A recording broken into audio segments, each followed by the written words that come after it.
Bonjour, dans cette vidéo tutoriel, je vais vous présenter l'un des outils web les plus révolutionnaires de ces 20 dernières années. Quand il est sorti, ça a juste littéralement fait un raz-de-marée médiatique parce qu'on avait l'habitude jusque-là de Alexa, de Siri, de tous ces assistants virtuels avec de l'intelligence artificielle qui n'était pas vraiment très performant. Et quand c'est arrivé, eh bien, ça a littéralement bluffé tout le monde. Donc, je parle de l'outil ChatGPT. Donc, ChatGPT est basé sur la technologie GPT-3. Donc, GPT, ça veut dire quoi? Ça veut dire Generative Pre-trained Transformer.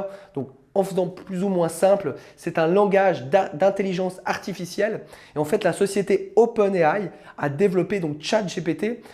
Cette GPT existe depuis un moment déjà, mais en fait, ce qui est très intéressant, c'est qu'elle a développé un moyen en fait pour, en gros, le grand public de pouvoir communiquer facilement avec cette intelligence artificielle qui est juste bluffante, avec en fait un système de chat. Donc, dans cette vidéo, on va voir comment lui poser des questions, comment interagir avec elle. Vous allez voir qu'il va y avoir toute une discussion, qu'elle va se rappeler des différentes réponses qu'elle a données et que vous allez pouvoir lui demander énormément de choses. En fait, ça va dépendre de la qualité des questions que vous posez. On va voir, ça peut faire des menus de cuisine, ça peut faire des articles, ça peut donner des noms de produits, ça peut faire des choses juste hallucinantes. Et vous allez voir que c'est le début. Et surtout que ça va faire vraiment beaucoup de bruit et ça va créer pas mal de problèmes finalement parce qu'il y a beaucoup de métiers qui sont en guillemets en danger avec ces intelligences artificielles. Vous allez comprendre que des choses que vous deviez payer jusque-là, eh bien vous n'allez plus avoir besoin de le faire. Donc on va rentrer en détail dans cet outil, on va voir comment l'installer, on va voir comment le paramétrer en guillemets, enfin comment l'utiliser et je vais vous montrer différentes choses qu'on va pouvoir faire avec cet outil. Et je peux vous garantir que vous allez être littéralement bluffé. C'est vraiment quelque chose d'extrêmement complexe. C'est pour moi une vraie grande révolution. Il y a eu la révolution d'Internet, là il y a la révolution des intelligences artificielles qui est en train d'arriver. Il y a d'autres intelligences artificielles qui sont aussi littéralement bluffantes. D'ailleurs, si vous avez envie d'avoir une liste des différentes intelligences artificielles, donc là ça va être une intelligence qui va être sur laquelle on va pouvoir chatter avec elle. Donc ce sera sous forme de texte, sous forme de chat, mais il y a d'autres intelligences artificielles qui vont pouvoir faire des œuvres d'art, qui vont pouvoir dessiner, qui vont pouvoir faire des sites internet, qui vont pouvoir faire du design. Il y a des intelligences artificielles qui vont pouvoir faire de la musique. Bref, vous trouverez en description une petite liste. En fait, je vous ai fait une sorte de document sur lequel on a les intelligences artificielles les plus performantes actuellement. Donc voilà, on va passer maintenant derrière mon écran et vous allez voir que cette intelligence artificielle ChatGPT est littéralement bluffante.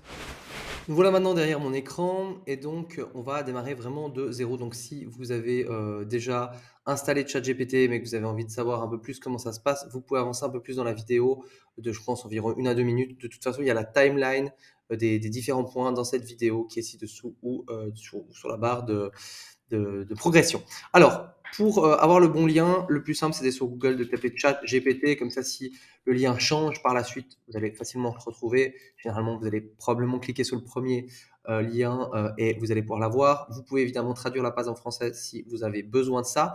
Mais vraiment, vous allez voir que ce qui est génial, c'est que cet outil a été conçu pour être facilement compréhensible. Si par exemple, vous le montrez à un ado de 13 ans, il va le comprendre facilement, à un retraité, en quelques minutes ici aussi, il va pouvoir le comprendre. Et ça, c'est juste incroyable parce que quand on pense que c'est une révolution technologique, la plupart des révolutions technologiques, généralement, ça met du temps à les adopter, surtout pour l'ancienne génération. Et là, vous allez voir que c'est relativement facile. Alors, on va cliquer ici, Try ChatGPT. Et là, eh bien, vous allez pouvoir mettre Sign Up pour créer un compte. Ce qu'il faut savoir, c'est que ChatGPT, donc c'est plus de 1 million d'utilisateurs en 5 jours, je crois. Aujourd'hui, je ne sais pas combien c'est de millions, mais ça a été une des croissances les plus rapides d'Internet. Et donc, qu'est-ce qui se passe? C'est que pour le moment, c'est gratuit. Donc, il y a des millions d'utilisateurs qui veulent tester ChatGPT. Le problème, c'est que ça demande beaucoup de ressources. D'ailleurs, ça coûte un certain prix. Je crois que c'est, mais du tout, mais environ 10 centimes par requête. Mais quand il y a des millions d'utilisateurs qui balancent des requêtes toute la journée, et vous allez comprendre par la suite, eh bien, c'est relativement cher. Donc, de toute façon, c'est un modèle qui va par la suite devenir payant. Alors, je ne sais pas comment, je ne sais pas, est-ce qu'il y aura, par exemple, vous pourrez lui poser 3 questions par jour gratuitement, enfin, questions ou chat, on va voir par la suite. Mais ce qu'il faut savoir, c'est que peut-être que quand vous allez le tester, quand vous allez arriver ici, eh bien, vous ne verrez pas ça, mais vous verrez un message qui vous dit que c'est en anglais, que, en gros, que je ne sais plus exactement ce que c'est le message, mais que c'est full ou que c'est, voilà, qu'en tout cas, out of capacity, qu'il n'y a plus de capacité pour le moment. Et c'est assez frustrant quand on a envie de le tester. Alors, En fait, ce qu'il faut savoir, c'est que ça va dépendre de la time zone, de où vous vous situez dans le monde. En fait, parce que les serveurs vont être remplis, mais par exemple, je ne sais pas si c'est 2 heures de l'après-midi, ben peut-être que je sais pas, l'Australie ou le Japon se réveille, je ne sais rien du tout, je donne un exemple. Et donc, du coup, là, si c'est les serveurs et que là, c'est 100% de capacité, peut-être qu'à 3 heures de l'après-midi, ils sont à 100% de capacité. Et en fait, ça va faire comme ça. Et généralement, le matin, en France, il y a de la disponibilité. Pour le moment, peut-être que quand vous allez voir cette vidéo, ce sera tout le temps disponible, peut-être que ce sera jamais disponible. C'est pour ça que, vu que c'est un outil tellement incroyable, et on va le voir par la suite, on espère que rapidement, il va devenir payant. Comme ça, c'est bizarre de dire ça, mais au moins, on va pouvoir vraiment le tester, on va pouvoir le pousser. Vous allez voir qu'il y a aussi certaines limites au niveau des caractères, mais quand il va devenir payant, eh bien, il n'y aura pas de souci. Mais je vais vous montrer aussi, dans une autre vidéo, je vais vous préparer ça. Abonnez-vous vraiment à la chaîne pour ne pas louper cette vidéo. Comment vous pourrez accéder à la puissance de ChatGPT, même si eh bien, il est out of service. Ok. Donc, si aujourd'hui, vous regardez cette vidéo, vous êtes tout excité à l'idée d'utiliser ChatGPT, vous allez arriver sur la page et ça vous dit en gros, c'est pas possible, eh bien, regardez dans ma chaîne, peut-être qu'elle est déjà sortie à l'heure où vous allez regarder cette vidéo. Abonnez-vous aussi pour recevoir toutes les vidéos et astuces par rapport à ça. Mais je vais vous montrer comment pouvoir contourner cette limite. Donc, bref, pour le moment, le matin, je ne sais pas à partir de quelle heure, mais je pense qu'à partir de 7 heures du matin jusqu'aux alentours de 10 heures, normalement, c'est possible. Là, je fais cette vidéo le week-end et samedi matin, c'est midi, là, c'est 11 heures au Portugal, midi en France. Il est pour le moment disponible. Donc, on va profiter de ça et on va créer un compte. Donc, vous pouvez mettre un email classique ou moi, je vais me sign up avec un de mes comptes Google tout simplement. Voilà, et je suis dessus. Donc, alors là, qu'est-ce qu'il nous dit? Il nous donne quelques infos. Qu'il faut pas partager des informations sensibles dans les conversations, des mots de passe, ce genre de choses, ok. Voilà, rien de spécial, le feedback. Bref, alors on arrive dessus, c'est très basique. Là, on a une fenêtre sur laquelle on va pouvoir ici démarrer un chat. Ok, donc c'est là que ça va se passer. Là, on a quelques informations, quelques exemples. Et ChatGPT, on va pouvoir lui poser tout et n'importe quoi comme question, comme on dit, commande, comme ordre. C'est comme une sorte de petit assistant qui va travailler pour vous. Et ça peut être de crée-moi une recette, à écris-moi tel sexe, à analyse-moi tel contrat, à donne-moi des idées de vidéos YouTube, à rédige-moi telle lettre de motivation. Vous allez voir, c'est assez hallucinant ce que vous pouvez faire. Donc là, on a quelques exemples de ce qu'on peut faire. Donc là, on voit par exemple, ça parle de HTTP et de JavaScript. Donc ChatGPT peut écrire du code, ça c'est assez hallucinant. Donc vous êtes probablement pas codeur si vous regardez cette vidéo, mais vous allez voir qu'on peut créer des petits programmes sans connaître le code. Les capacités, ils se rappellent de ce qu'on a dit, plutôt dans une conversation. On va voir ça par la suite, c'est important. Donc, qu'est-ce qu'il nous dit aussi? Train to decline. Si on donne des requêtes inappropriées, vous allez voir qu'il est en guillemets biaisé. Si vous posez des questions un peu délicates sur des enjeux actuels, vous allez voir qu'il a certaines manières de répondre. Donc, il n'est pas en guillemets neutre, mais suivant comment on va reformuler la question, on peut un peu contourner ça. Et il y a d'autres manières, je ferai une vidéo là-dessus, pour que en guillemets, la chat GPT soit 100% neutre, qu'il y ait zéro biais, enfin, il y en aura quand même. Ce qu'il faut savoir, et ça c'est important, c'est qu'il y a de temps en temps des erreurs. Typiquement, tout ce qui va être actuellement, il a des petits soucis en mathématiques, on peut le biaiser, on peut par exemple lui donner des informations pour lui dire par exemple 5 plus 5 ça fait combien? Ça fait 10, puis après on lui donne des informations comme quoi non 5 plus 5 ça fait 15, et en fait on peut l'entraîner et on peut le biaiser pour différentes questions de calcul. C'est en guillemets un petit bug qu'il a actuellement, mais ils sont en train de travailler dessus, donc c'est quelque chose qui va rapidement disparaître. Attention aussi, si vous allez pouvoir lui demander des conseils de santé, de coaching, etc., etc. Alors, il va généralement vous demander vous dire à la fin du conseil, attention, ce n'est qu'un conseil. Donc, en fait, on voit qu'il y a des avocats qui ont bossé derrière et qui se sont un peu protégés sur certaines questions, mais quand même, attention, parce qu'il y a certains conseils, il va peut-être vous les donner à côté, donc c'est quelque chose qu'il faut savoir. Et aussi très très important, ChatGPT n'est pas connecté à Internet. Donc, c'est une énorme base de données avec des milliards, je crois qu'il y a 175 milliards d'informations. Alors, on reviendra dessus sur ce que l'on appelle information dans une autre vidéo. Mais en fait, il a été aspiré, je crois qu'il a pris tout Wikipédia US, ok, donc anglais, et c'est zéro. Tout Wikipédia US, c'est 0,1% de sa mémoire, de tout ce qu'il sait. Et c'est ça qui va rendre assez dingue. Non seulement il a plein d'infos, mais en plus il va créer des choses. Enfin, vous allez voir, c'est juste bluffant. Mais ce qu'on veut dire par là, c'est que Si vous, par exemple, si vous lui demandez qui a gagné la Coupe du Monde au Qatar, il n'était plus connecté à cette base d'informations, donc il n'a pas cette information. Quand vous allez regarder cette vidéo, peut-être que ce sera le cas et peut-être qu'il aura de nouveau toutes ces informations. Ok, donc on va attaquer et on va lui poser une première question. Alors, ce qui est génial, et quand j'ai attaqué avec ChatGPT, je me suis dit, bon, ça doit être en anglais parce que l'outil est en anglais. Et en fait, on peut lui poser des questions en français.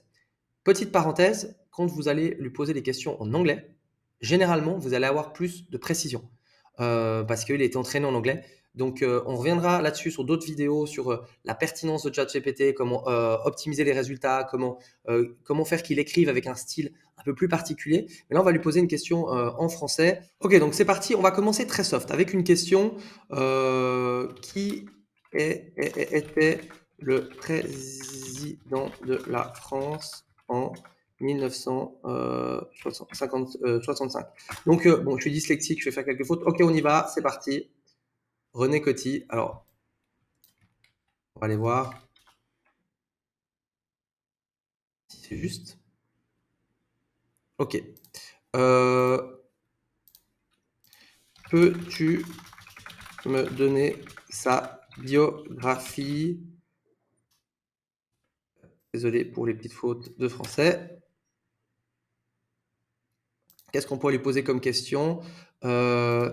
Écris-moi une lettre de motivation comme si j'étais René Coty afin de pouvoir obtenir un contrat sur l'énergie nucléaire avec la Chine. Bon, là, on commence à rentrer dans des trucs assez what the fuck. D'ailleurs, je sais pas du tout ce que ça veut dire. Une lettre de motivation, une lettre comme si j'étais Coty pour obtenir un contrat avec la Chine. Qu'est-ce que ça va donner? Et c'est là où vous allez commencer à vous rendre compte que c'est assez hallucinant. Alors, pendant ce temps, on peut regarder aussi sa biographie. Mais là, je ne sais pas du tout ce que ça va faire, hein, j'improvise. On voit, il réfléchit. Donc là, il s'adresse comme si on était le Premier ministre. Alors, il ne le fait pas en chinois, mais on pourrait lui demander de l'écrire en chinois. Je ne sais pas du tout ce que ça va donner, on va regarder. Je vais écrire aujourd'hui pour vous exprimer mon intérêt pour une collaboration étroite entre la France et la Chine en matière d'énergie nucléaire. Donc, je ne sais pas si vous vous rendez compte, mais là, ce qu'il fait, c'est qu'il prend plein d'informations. Il a des informations historiques, il a plein de trucs. Et qu'en gros, il réfléchit, il prend des contextes et il va bosser dessus. Et là, ça devient déjà juste assez bluffant. Je vais quand même lui poser la question s'il peut me l'écrire en chinois. Je ne sais pas du tout ce que ça va donner. Et donc là, qu'est-ce qu'on peut voir? On peut voir qu'on discute avec lui. En fonction, là, il a certaines informations. Et donc, en fonction de ce qu'on va lui dire ici, il va reprendre des informations qui sont dans la discussion. Ça veut dire que là, il y a notre première discussion. Si je crée une deuxième discussion, ok, et puis que je lui pose une question par rapport à la première discussion, les informations seront perdues. Les informations sont gardées par discussion. Donc voilà, là il est tranquillement en train de me rédiger une lettre en bon français, sans trop de problèmes. Voilà, René Coty, président de la France. Alors, si on n'est pas satisfait de la réponse, on peut cliquer sur Regenerate réponse et il va la régénérer. Alors, écris-moi cette lettre en chinois. Je ne sais pas du tout ce que ça va donner, on va tester. Hein. Voilà. Donc, premier exemple. Alors là, ce qu'on peut faire, c'est qu'ici, on voit, si on est satisfait de la réponse, on peut donner un petit feedback à l'équipe. Pour le moment, comme je vous ai dit, c'est gratuit. Le but, c'est d'obtenir pas mal de feedback. Et par rapport à ça, on va pouvoir lui faire pas mal de choses. Alors là, cette lettre, par exemple, on trouve que la fin, elle est pas, ou que le début, il n'est pas assez, il manque de formules de politesse.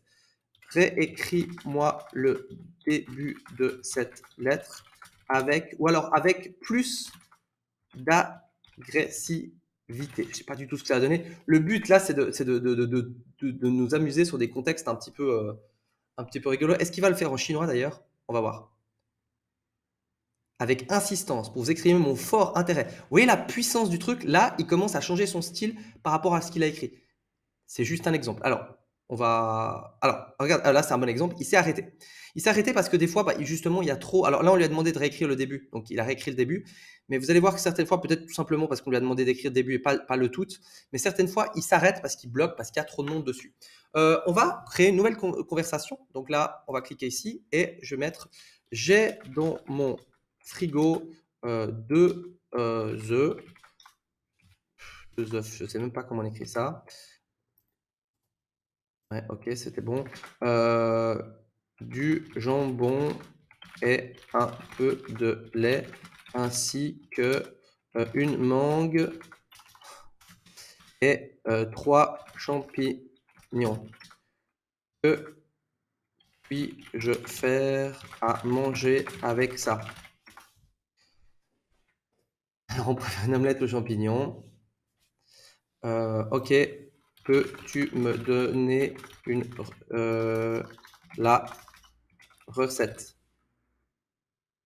Je vais dire stop directement. La recette de l'omelette pour qu'elle soit bien baveuse.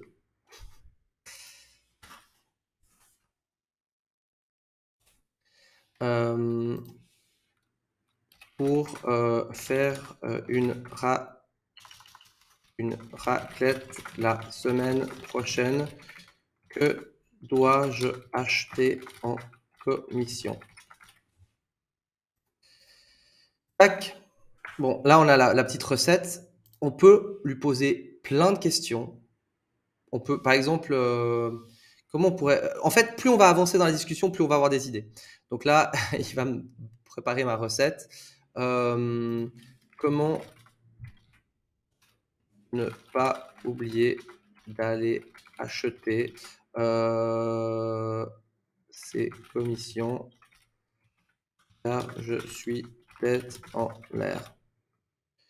Tu as des conseils d'organisation? Organisation. Ouais, en fait, quand j'écris, que je réfléchis en même temps, en plus, c'est pas l'idéal. Hop, c'est parti. Alors, on va voir ce qu'il nous dit.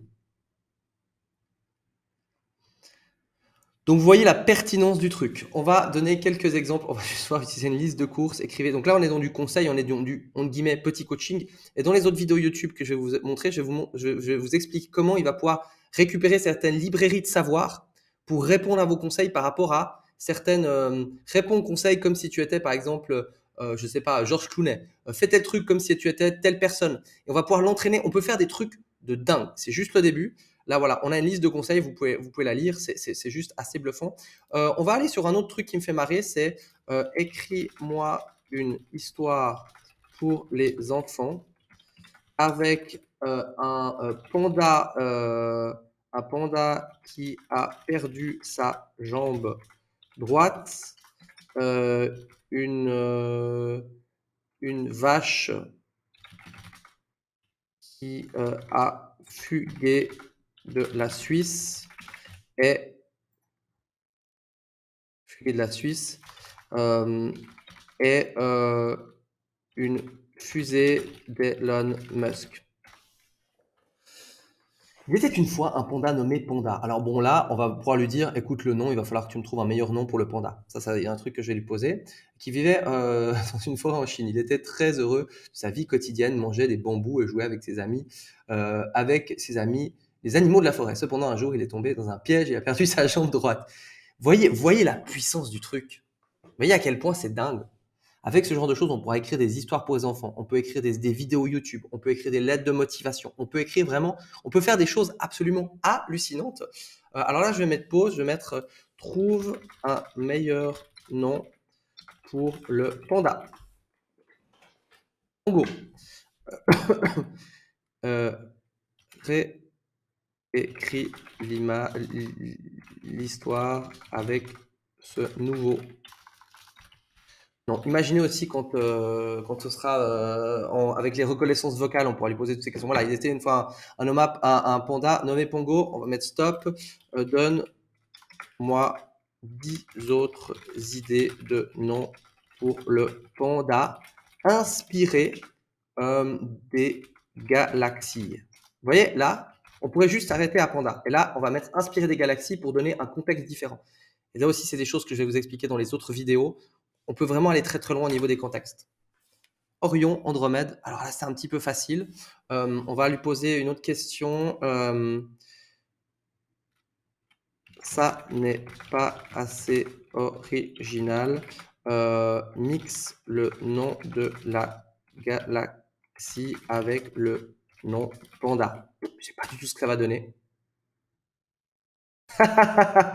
Pandromeda, excellent. Pandarion. Mais voilà, je suis moi-même dans cette vidéo surpris chaque fois. Enfin surpris non, parce que je sais à quel point c'est puissant, mais amusé. C'est incroyable. Alors on peut supprimer les conversations ici. Ici, on peut supprimer toutes les conversations. On peut passer en dark mode ou en white mode. Mais il y a voilà, vous avez fait le tour d'un truc tellement puissant, enfin fait le tour de comment l'utiliser pour les bases. On peut faire tellement de choses, ce qu'on appelle les use cases. On peut mettre des trucs dans la vie au quotidien. Je vais vous donner un exemple. Aujourd'hui même, ok, aujourd'hui même, il y a quelqu'un qui m'a demandé un test pour recruter des assistants dans des assistants du service client. Et j'ai demandé à ChatGPT, je vais juste vous copier la réponse ici parce que j'ai pas le prompt, de créer un test. Alors, il est là, avec les différentes questions, avec des exemples contextuels. Un client m'appelle pour se plaindre d'avoir reçu un produit défectueux. Il explique qu'il essaie, nanana. Comment est-ce que vous réagissez à cette situation? Qu'est-ce que vous feriez? Qu'est-ce que vous ferez? J'ai envoyé ça à cette personne et il va utiliser ça pour le recrutement. Ça m'a pris 30 secondes de le faire parce que j'ai eu cette idée-là. Et puis je me suis dit, tiens, bah, je pourrais faire une vidéo YouTube sur comment justement préparer vos entretiens d'embauche, que ce soit pour la personne qui va se faire engager ou pour le patron. On peut faire, c'est illimité. En fait, c'est la qualité des questions qu'on va poser. Donc, je ne sais pas si vous vous rendez compte du bouleversement technologique que ça va amener. Et là, on n'est qu'au début. Je vais aussi bientôt vous parler. Là, on est sur un moteur qui s'appelle GPT-3, qui est ça. Il y aura GPT-4 qui est ça en termes de puissance. Donc, c'est le début. Partagez cette vidéo autour de vous parce que il faut que les gens se rendent compte à quel point il y a un truc qui est en train de changer. Vous savez, les gens ont vraiment l'habitude, genre, dans 10 ans, le progrès technologique, ce sera comme il y a 10 ans en arrière. On prend ces 10 dernières années et on se dit, ah bah, ce sera plus ou moins comme ça, mais avec la même évolution. Et en fait, c'est vraiment en courbe comme ça. Il va y avoir ces choses de dingue. Dans cette chaîne, je vais probablement aussi vous parler de qu'est-ce qui va se passer quand des robots ménagers, enfin les vrais robots, hein, Tesla a annoncé son robot, je crois qu'il va coûter aux alentours de 20 000 $, qui sera plus ou moins comme un humain, quand on va lui mettre des trucs comme ChatGPT dans la tête. Qu'est-ce qui va se passer pour les industries? Quand je disais que les taxis pétaient un câble avec Uber et que les hôtels pétaient un câble avec Airbnb, tout ce qui va se passer avec les robots et l'intelligence artificielle, et c'est pas du futur, hein. C'est pas un truc dans 10 ans, dans 15 ans. C'est quelque chose qui est en train déjà d'arriver maintenant. Donc imaginez, dans quelques années, on n'est potentiellement pas prêt. Donc je vais vous parler aussi de ça de temps en temps sur cette chaîne parce que il y a plein de choses qui sont en train d'arriver, des révolutions en termes des véhicules, au terme de l'énergie avec les panneaux solaires, en termes de la nourriture et en termes des intelligences artificielles. Et c'est assez passionnant, mais en même temps assez flippant. Donc n'hésitez pas à liker cette vidéo et puis on va repasser derrière la caméra pour la conclusion. Donc comme vous l'avez vu, c'est un outil littéralement bluffant et qui va révolutionner énormément de thématiques. Et surtout, ce que j'ai envie de vous dire, c'est qu'on est juste au début. Il va y avoir GPT-4, probablement 4, 5, 6 et ça va devenir de plus en plus puissant. Donc imaginez dans un an ce que ça va pouvoir faire. Imaginez ce que ça va pouvoir faire aussi quand on va combiner le texte, les images, la vidéo. Comment dans quelques années, il sera peut-être possible d'arriver ce soir à la maison et de dire tiens, ce soir j'ai envie de voir un film avec un éléphant rose, avec je ne sais pas, une souris verte et puis une explosion dans le désert du Nevada. Et on va cliquer sur Enter et potentiellement, ça va pouvoir nous créer un film d'animation. On ne peut même pas imaginer à quel point ça va changer énormément de choses. Si ça vous intéresse, si ça vous passionne, n'hésitez pas à vous abonner à cette chaîne. Je vais faire différentes vidéos sur le sujet. Et encore une fois, si vous avez envie d'avoir la liste des autres intelligences artificielles qui sont juste hallucinantes, que ce soit pour l'image, que ce soit pour la vidéo, que ce soit pour le son, eh bien, dans la description, j'ai préparé un petit guide avec les meilleures intelligences artificielles du moment que vous allez pouvoir utiliser sans avoir besoin de connaître le code ou ce genre de choses. Et je vais très prochainement sortir une autre vidéo sur tout ce qui va être le design. Donc si aujourd'hui vous n'y connaissez rien en design, vous êtes nul en dessin, eh bien vous allez voir que ça va aussi littéralement vous bluffer. Donc n'oubliez pas de vous abonner pour ne pas louper cette vidéo. Je peux vous dire que si vous ne savez pas encore ce qui se fait avec les intelligences artificielles, il y a quelques temps en arrière, j'ai fait une démo à un de mes potes qui est graphiste. Il a dit oui, j'ai entendu parler du truc. Mais il ne s'était pas rendu compte à quel point c'était juste hallucinant. Vous allez le voir dans la vidéo, en 60 secondes, vous pouvez faire des designs qui prennent normalement peut-être 50 heures à faire pour un graphiste. C'est juste hallucinant. Donc bref, si vous avez aimé cette vidéo, n'hésitez pas à la liker. Si vous avez des questions, à les mettre en commentaire, à vous abonner. Et si vous voulez récupérer la checklist avec toutes les autres intelligences artificielles du moment que vous allez pouvoir utiliser dans votre business ou sur lequel vous allez pouvoir juste triper, eh bien, c'est dans la description.